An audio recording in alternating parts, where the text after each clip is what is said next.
누가복음 23장 27절에서 32절 말씀 우리 같이 읽겠습니다. 또 백성과 그를 위하여 가슴을 치며 슬피 우는 여자의 큰 무리가 따라오는지라 예수께서 돌이켜 그들을 향하여 이르시되 예루살렘의 딸들아 나를 위하여 울지 말고 너희와 너희 자녀를 위하여 울라. 보라 날이 이르면 사람이 말하기를 잉태하지 못하는 이와 해산하지 못한 배와 먹이지 못한 젖이 복이 있다 하리라. 그때에 사람이 산들을 대하여 우리 위에 무너지라 하며 작은 산들을 대하여 우리를 덮으라 하리라. 푸른 나무에도 이같이 하거든 마른 나무에는 어떻게 되리요 하시니라. 또 다른 두 행악자도 사형을 받게 되어 예수와 함께 끌려가니라. 아멘. 누가복음 200번째 시간입니다. 두 나무에게 임할 심판입니다. 우리가 인연 이렇게 이야기하죠. 불교 용어입니다. 그래서 인연이라는 건 그 인자가 사람 인자가 아니에요. 그 원인 할 때 그 인자입니다. 원인 할 때 인자고 연자는 이제 그랄 연을 쓰는데 보통 이제 우연을 뜻하는 단어예요. 그래서 원인과 우연이 이렇게 합쳐진 걸 인연이다. 그래서 그렇게 이야기를 합니다. 그래서 우리가 사람이 사람을 만나는 데 있어서 이것도 다 인연이지 이렇게 이야기하는 게 뭐냐면, 그러니까 우연을 통해서 만날 수 있는 그 직전까지 오는 거예요. 그리고 딱 사람이 탁 붙잡으면 그게 이제 되는 거죠. 그러니까 예를 들면 저희 부부 같은 경우에는 다른 지방에서 살다가 이렇게 서울 와서 만났어요. 우연이 겹쳐가지고 서울에 저기 만리동 서울 만리동 아세요? 있는데 거기 만리동에서 교회 진짜 요만 했나? 요거보다 조금 더 컸나? 하여튼 그래요. 요런 교회 제가 전도사로 가가지고 거기서 만났죠. 그게 이제 여러 우연이 겹쳐서 두 사람이 만나게 됐고 거기서 딱 제가 붙잡혔나? 하여튼 그래가지고 결혼을 이렇게 하게 된 거예요. 그게 인연이에요. 그래서 우연과 사람이 원인이 만나서 이렇게 뭔가 맺어지는 것들을 인연이라고 합니다. 그래서 이제 불교에서는 그 인과 연 중에 사람의 인생에 더 큰 영향을 미치는 것은 우연이다. 이렇게 이야기를 하죠. 그만큼 사람의 인생은 사람이 의도한 대로 흘러가지 않는다라는 것이죠. 그래서 인간관계를 연구하는 사람들이나 심리학자들이나 이런 사람들이 이런 사람은 걸러야 된다, 저런 사람은 가까이 해야 된다, 그런 조언을 하기는 합니다만은 사실은 그렇지 않아요. 만나고 싶다고 만날 수 있는 것도 아니고 만나기 싫다고 또 안 만나는 것도 아니에요. 그런 것 같아요. 자, 그래서 사실 우리의 삶을 살펴보면 가장 기본적인 인간관계를 할 수 있는 가족관계부터 시작해가지고 의도된 대로 된 게 없는 거죠. 태어나 보니까 그런 부모고 나와 보니까 이런 자식이네. 그럼 어떻게? 그래서 엄마 이럴 거면 왜 날 낳았냐고. 나도 너 같은 게 날 줄 몰랐다. 이러고 이제 싸우는 거죠. 그렇지 않습니까? 이제 이거를 제가 불교 용어를 써서 인연이다 이렇게 말씀을 드렸지만은 성경은 이걸 하나님의 뜻이라고 부릅니다. 그런데 이제 이런 인연과 하나님의 뜻의 가장 결정적인 차이점은 뭐냐면 불교에서 말하는 인연은요 목적이 없어요. 아무런 목적이 없어요. 그냥 인연 자체가 목적인 거예요. 그러니까 왜 그런 우연이 일어났는지, 왜 그런 일들이 일어났는지가 그런 목적이 없어요. 그런데 성경은 분명하게 하나님의 뜻이 목적이 있다고 이야기를 합니다. 자, 에베소서 1장 5절에서 6절 말씀 같이 읽습니다. 그 기쁘신 뜻대로 우리를 예정하사 예수 그리스도로 말미암아 자기 아들들이 되게 하셨으니 이는 그가 사랑하시는 자 안에서 우리에게 거저 주시는 바 그의 은혜의 영광을 찬송하게 하려는 것이라. 아멘.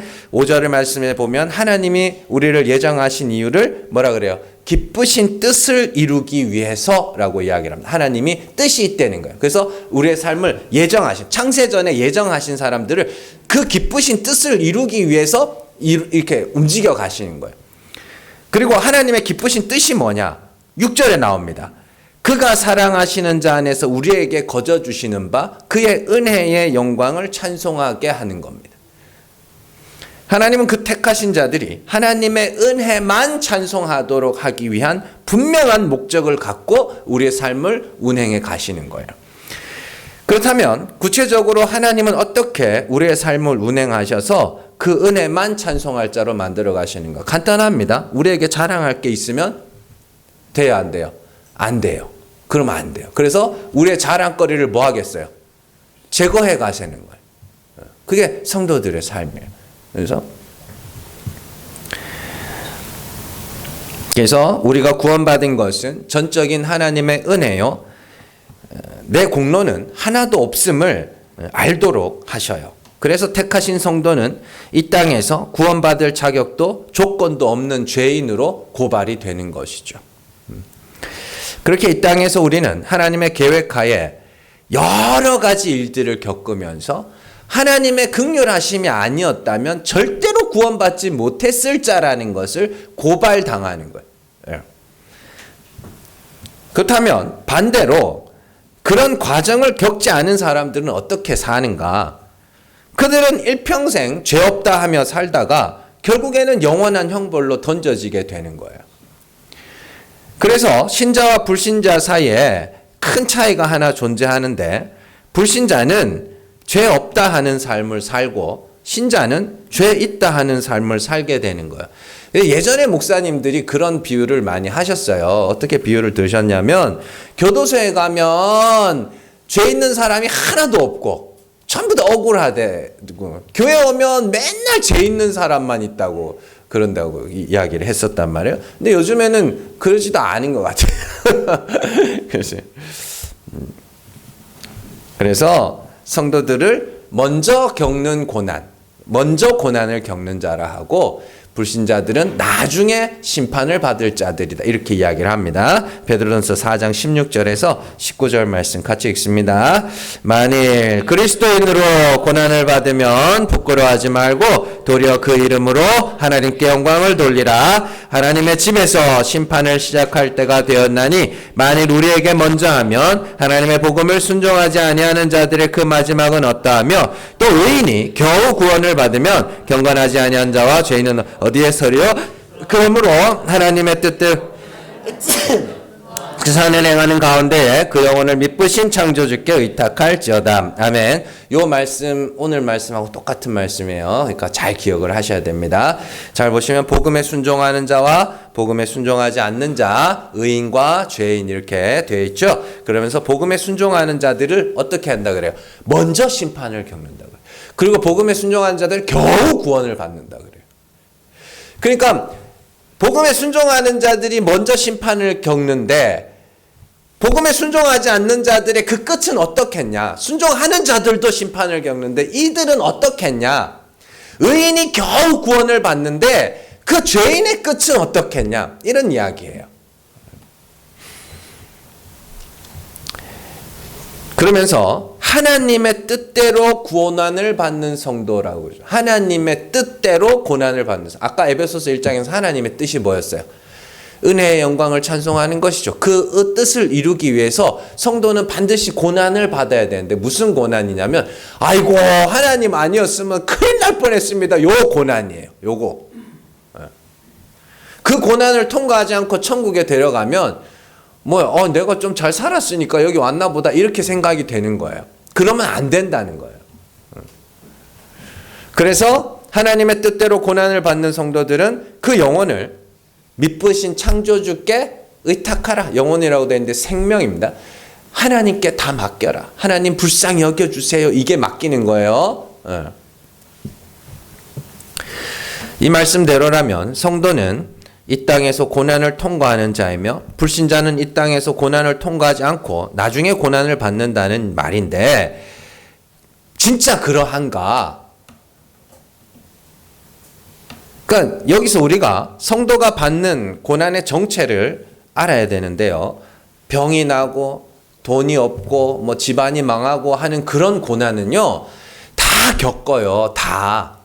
여러분들, 제가 말씀드리지만 여러분들 이 중에 이 고아이신 분들 계시죠? 부모님 돌아가시면 다 고하잖아요. 예? 여러분들 다 이혼할 거예요, 나중에. 두 분 열심히 사시다가 저기 한 분 가시면 이혼하는 거지, 뭐, 그게. 그렇잖아요.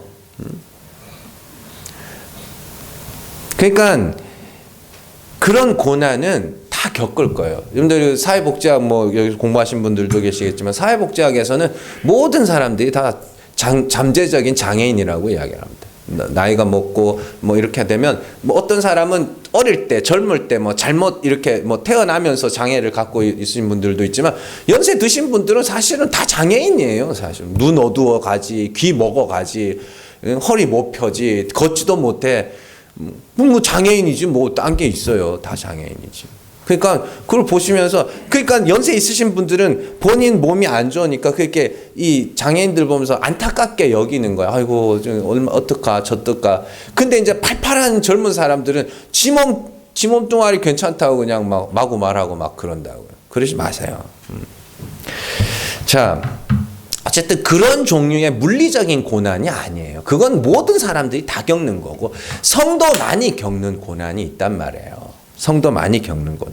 그게 뭐냐면 하나님의 긍휼하심이 아니면 십자가가 아니면 난 지옥에 던져져야 되는 죄인이구나라는 걸 알게 되는 스스로가 인정하게 되는 그걸 고난이라 그래요. 근데 이게 쉽지 않다니까요. 정말로요. 아 그게 고난이야? 별거 아니네? 진짜 별거 아닐 것 같으세요? 아니라니까요. 그 고난, 그 고백을 하기까지가 어마어마하게 오랜 시간이 걸립니다. 자, 구약의 예로 설명을 해드릴게요. 자, 구약에 보면 온 세상에 심판이 떨어진 적이 있는데 노아의 홍수 때죠. 노아의 홍수 때 하나님께서 노아에게 나타나셔서 내가 홍수로 세상을 심판할 거야. 그럽니다. 그러면 이제 그래서 방주를 지으라 그래요. 몇 년을 지었냐면 이게 사실은 이게 많습니다. 말들이 많아요. 왜냐하면 그게 이제 뭐 120년이라고 많이 알려져 있습니다만은 이렇게 또 딱 해보면 성경을 잘 읽어보면 또 그렇지도 않아요. 근데 어쨌든 120년이라고 할게요. 자, 노아가 방주를 120년 동안 지었다는 것은 그 사람이 노아가 120년 동안 뭐예요? 먼저 심판을 겪는 거예요. 왜냐하면 이거 아니면 뭐 하는 거예요? 이거 아니면 죽는다 이거. 이거 아니면 이 방주 아니면 죽으니까 120년 동안 방주를 지으면서 매일같이 뭐 하는 거예요? 심판을 겪는 거예요. 그게 먼저 겪는 심판. 그 다른 사람들은 뭐라 그러겠어요? 다른 사람들은 저 비도 안 오는데 비도 안 오는데 그냥 저거 방주 짓고 있단 말이에요. 그러니까 어떻게 해요? 미쳤네. 그리고 무슨 심판에 대한 두려움도 없고, 그죠? 그리고 구원에 대한 어떤 그런 것도 없고 방주의 필요성도 전혀 느끼지 못하고 그러고 살다가 결국에는 던져져서 죽는 게. 그러니까 먼저 심판을 겪은 자들은 먼저 심판을 겪은 노아는 방주 안에서 살게 되고 먼저 심판을 겪지 않은 사람들은 그 심판을 겪지 않은 사람들은 어떻게 해요? 그냥 진짜 심판에 던져지게 되는. 너무 간단한 거예요. 그러니까 여러분들이 신앙생활하고 교회를 오고 그러면서 이 심판에 대한 두려움이 있어야 됩니다. 예수 아니면 안 된다. 예수 아니면 안 된다. 이런 마음들이 교회 와가지고 항상 회복이 되셔야 돼요. 자, 오늘 말씀 한번 잘 보세요. 오늘 말씀 보시면 예수님이 십자가를 지고 골고다 언덕을 향해서 올라가고 계십니다. 그런데 울면서 예수님의 뒤를 따르는 무리들이 있었어요. 자, 예수님은 이 무리들을 향해서 한 가지 비유를 말씀을 하시는데 잘 보세요. 먼저 예수님은 나를 위해서 울지 말고 너희와 너희 자녀들을 위해서 울어라 이렇게 말씀을 하십니다. 그리고 왜 너희와 너희 자녀들을 위하여 울라고 하시냐 하면 날이 이르면 잉태하지 못하는 이와 해산하지 못하는 배와 먹이지 못한 젖이 복이 있다고 하게 될 것이다. 이렇게 이야기를 합니다. 이게 무슨 말인 것 같으세요? 에? 이거 다 애 낳는 이야기잖아요. 이게 뭐냐면 차라리 나지 말았으면 좋았을 걸 이 말을 할 때가 올 거라는 이야기입니다. 차라리 나지 말았으면 좋았을 걸. 그 다 그 이야기잖아요. 이게 그러니까 이 비유라는 것은 항상 그 본래 의미를 파악을 해야 되거든요. 잘 보세요. 말씀을 29절 보라 날이 이르면 사람이 말하기를 잉태하지 못하는 이와 해산하지 못한 배와 먹이지 못한 젖이 복이 있다 하리라.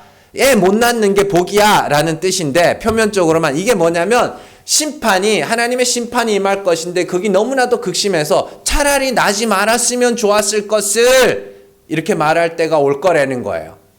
이 똑같은 고백을 한 사람이 성경에 하나 나와요. 욥기 3장 1절에서 4절 같이 읽습니다.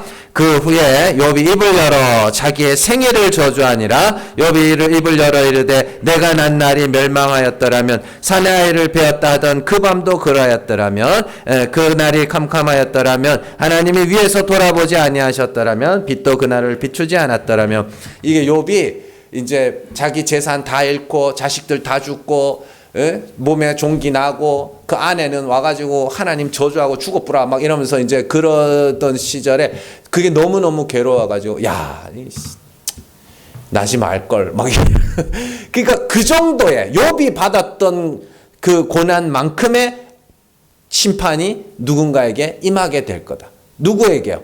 예수님을 따르는 자들과 그 자손들에게.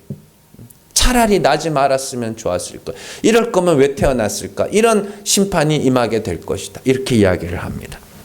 그리고 또한 사람이 산들을 보고 우리를 덮어달라 할 것이다. 이 말은 뭐냐면 그 심판이 하늘로부터 임할 거라는 이야기예요.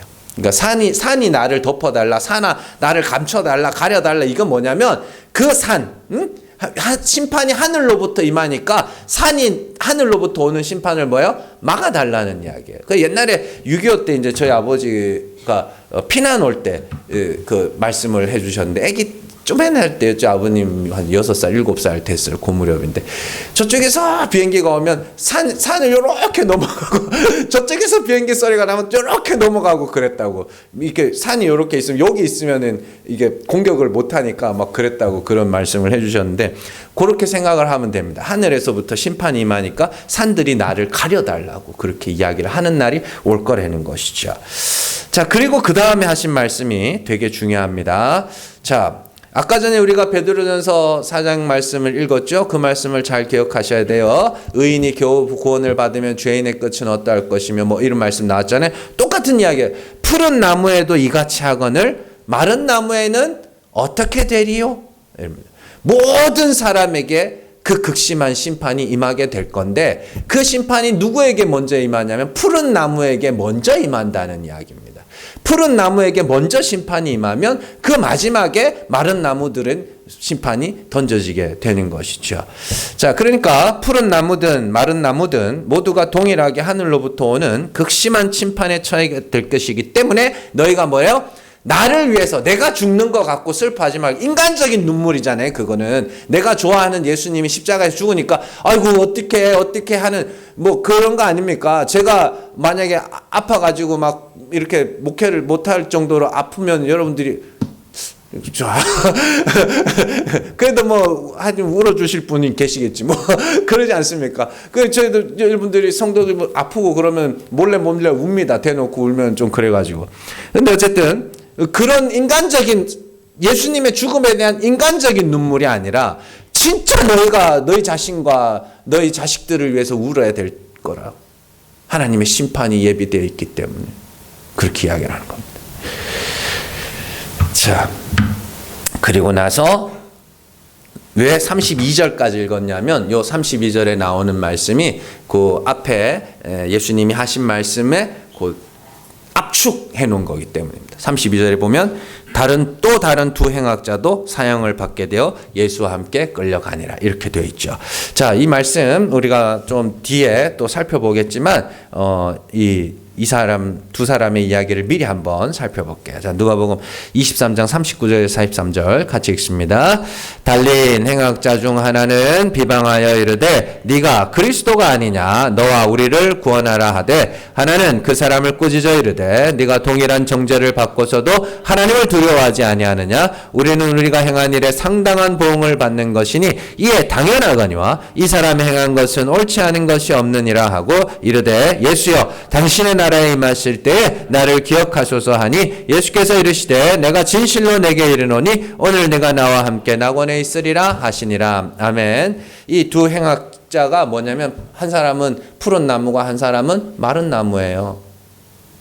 이게 모든 인간들이 요 둘로 나뉘게 될 거라는 이야기입니다. 우리는 다 십자가에서 하나님의 심판과 하나님의 저주를 받아서 죽을 겁니다. 그런데 그 중에 어떤 이들은 뭐 하는 거예요? 우리는 이렇게 죽는 게 당연해. 근데 예수님 좀 불쌍히 여겨주세요. 이렇게 되는 거고, 한 사람은 어떻게 했어요?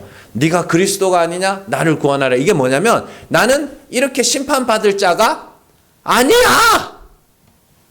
나는 십자가에서 하나님의 심판을 받을 자가 아니야. 이 말이에요. 그러니까 나는 당연히 뭐 해야 돼요? 당연히 구원받아야지. 당연히 구원받아야지. 사람은 요 둘로 나뉠 거예요. 내가 죄인은 죄인인데 이 정도는 아니야.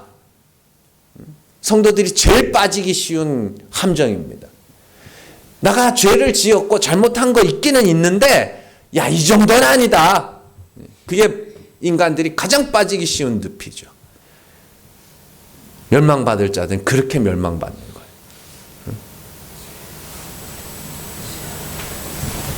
그런데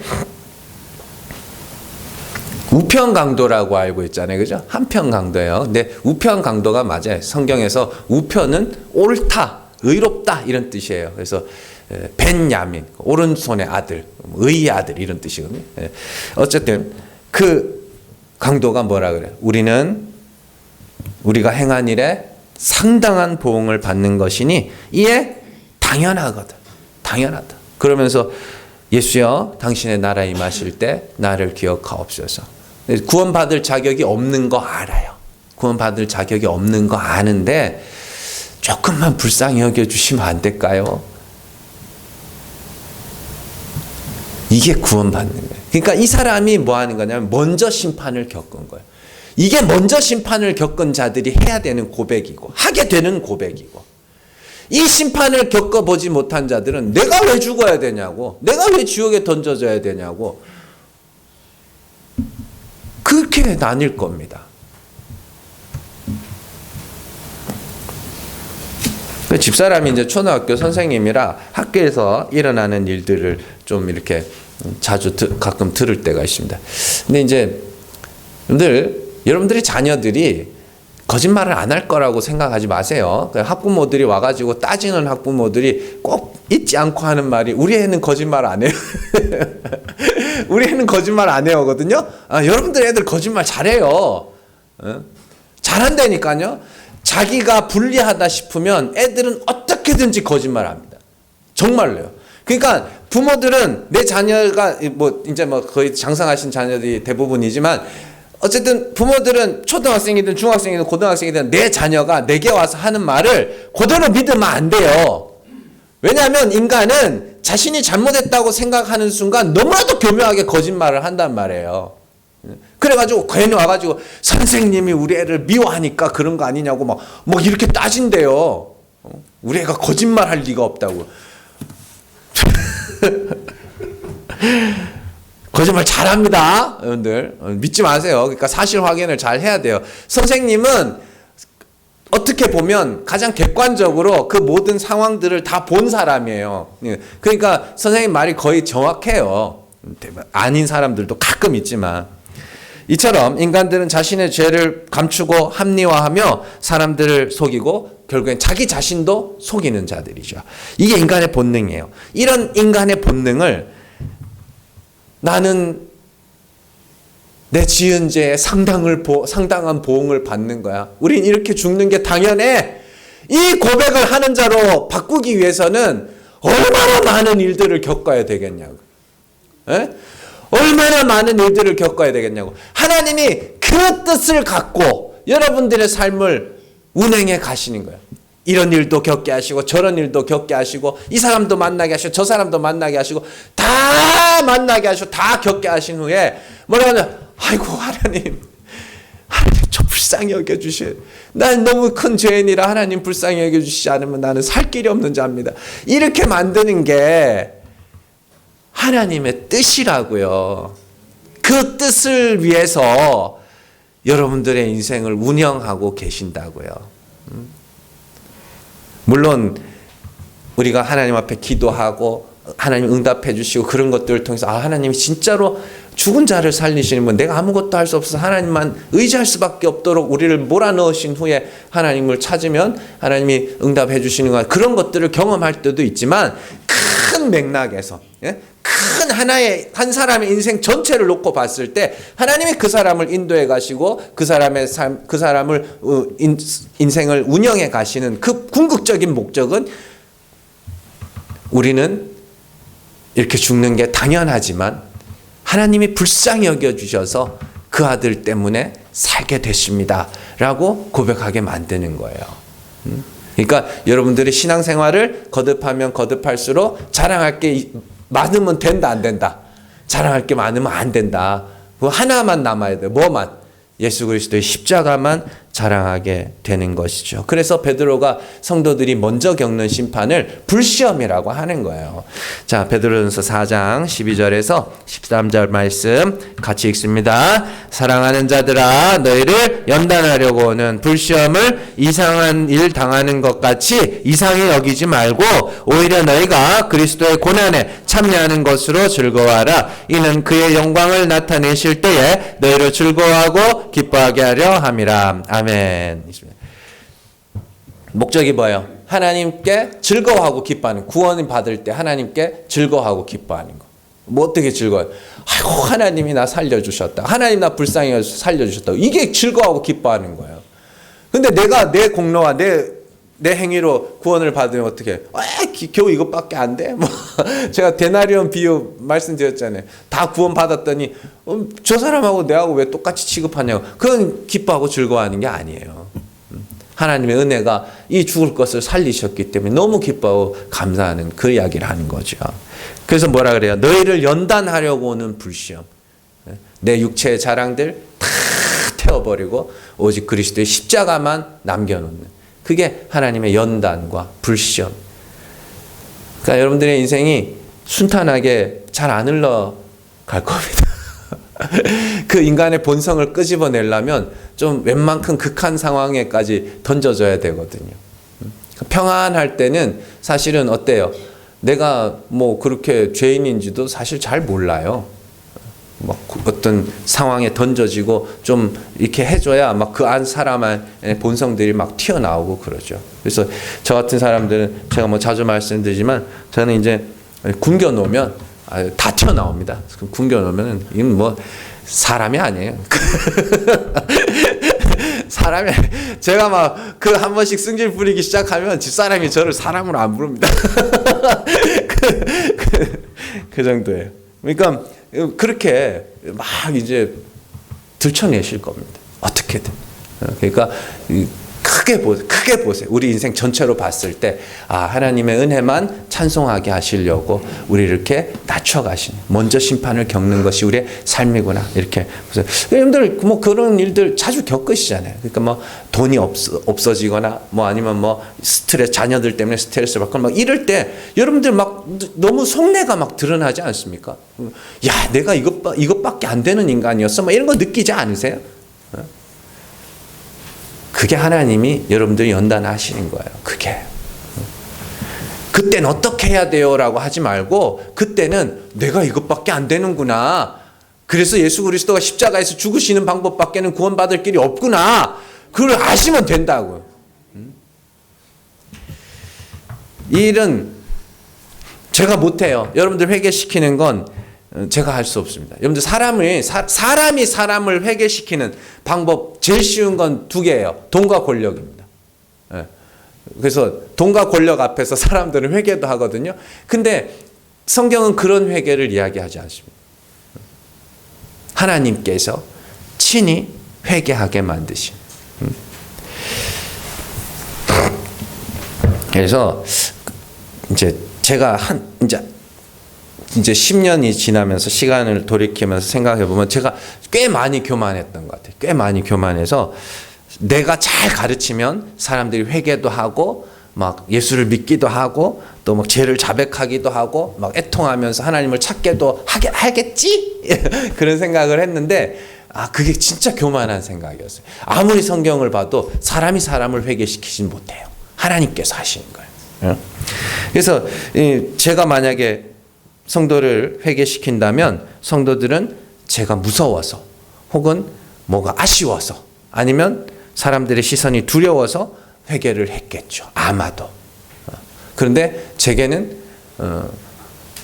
그런 힘이 없어요. 그렇게 많은 돈도 없어요. 우리 교회는 그렇게 사람들의 눈치를 봐야 할 만큼 많은 성도가 있지도 않아요. 그래서 이런 교회에 다니면서 하나님께서 역사하시면 진짜 회개를 하게 되는 거예요. 진짜 회개를 하고 정말로 하나님 앞에서 하나님, 나 이것밖에 안 되는 사람이었네요. 전에는 별일 없을 때는 내가 꽤나 신앙이 좋고 믿음이 좋고 그런 사람인 줄 알았는데 아이고 몇 가지만 가져가셔도 내 바닥이 이렇게 드러나네요. 이런 고백을 하면서 그렇게 신앙생활을 하시는 거예요. 그렇게 자기에게 하나하나 실망해 가면서 그래서 예수 그리스도가 십자가에서 죽을 수밖에 없어요. 정말 그래서 그리스도가 아니면 구원 얻을 길이 없는 자네요. 그렇게 우리가 서서히 그리스도에게 미쳐가는 거예요. 그리스도에게 미쳐간다는 거예요. 이상하게 생각하지 마시고 예수만 자랑하고 누구를 만나도 예수 그리스도 외에는 할 말이 없는 자로 세워져 간다는 이야기입니다. 그러니까 그렇게 하나님의 역사하심과 하나님의 인도하심 아래 나의 실망하고 그리스도를 더욱더 존귀히 여기면서 정말 어디에 세워놔도 그리스도의 복음을 선포할 수 있는 여러분들 되시기를 주님의 이름으로 축원합니다. 기도하겠습니다.